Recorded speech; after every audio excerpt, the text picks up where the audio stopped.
I learned English from textbooks for many years. I memorized grammar rules, practiced perfect sentences, and learned long vocabulary lists. In my books, everything looked clear and logical. I believed that if I followed the rules and spoke correctly, people would easily understand me. Then, one day, I finally spoke to a native English speaker. I smiled confidently and said, "Good morning, how do you do?" He stopped, looked at me for a second, and then replied, I'm good. You?" The conversation continued, but something felt strange. I had spoken correct English, yet the moment felt awkward. That experience taught me an important lesson. There is a big difference between textbook English and real English. Textbook English focuses on correctness, politeness, and complete sentences. Real English focuses on comfort, speed, and natural conversation. Native speakers don't think about grammar when they speak. They think about getting their message across. Let's start with greetings. In textbooks, you learn formal expressions like, "How do you do?" or "How are you this fine morning?" These sentences are grammatically perfect, but in daily life, native speakers almost never use them. Instead, they say simple things like, "Hey, hi, what's up?" or "How's it going?" These greetings are short, casual, and friendly. If you use textbook greetings, people will understand you, but they may think you sound too formal or unnatural. Now think about asking for help. Textbook English teaches sentences like, "Could you please assist me with this task?" This sentence is correct, but it sounds very formal. In real English, people usually say, "Can you help me with this?" or "Hey, can you give me a hand?" Native speakers prefer shorter and easier sentences because they save time and feel more natural. Agreeing with someone is another clear example. Textbooks often teach, "Yes, I agree with you." While this is correct, native speakers rarely say it in normal conversation.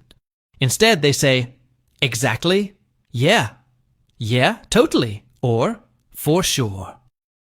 These expressions sound more relaxed and show emotion, which is important in real conversations. Ending a conversation also shows the difference. Textbook English uses polite and complete sentences like, "It was a pleasure speaking with you."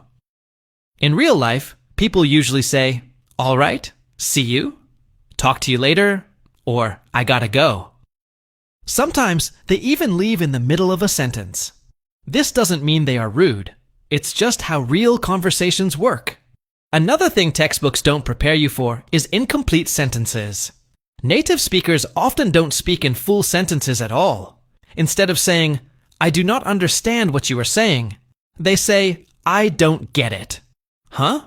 or "What do you mean?" Real English is fast and efficient, especially in casual situations. Vocabulary is also very different. Textbooks love long formal words like continue, cancel, or discover. Real English often replaces these words with phrasal verbs. Instead of "I will continue working," native speakers say, "I'll keep going." Instead of "the meeting was cancelled," they say, "they called it off." Instead of "I discovered the truth," they say, "I found out." Phrasal verbs are everywhere in real English. Textbooks also make English sound very polite all the time, but real English changes depending on the situation. With friends, people speak casually. At work, they sound more professional. With strangers, they are polite but still natural. Textbooks often teach only one style, but real English has many levels. So here is the truth. Textbook English helps you understand grammar and pass exams. It gives you a strong foundation. But real English helps you connect with people, make friends, and feel comfortable in conversations. Textbook English is not wrong, but it is incomplete. If you want to sound natural, listen to how native speakers really talk. Watch movies, listen to podcasts, and pay attention to everyday conversations. Learn common phrases and phrasal verbs. Don't be afraid to sound simple, because simple English is real English. The goal is not to speak perfect English. The goal is to speak English that feels natural. That is how natives really speak.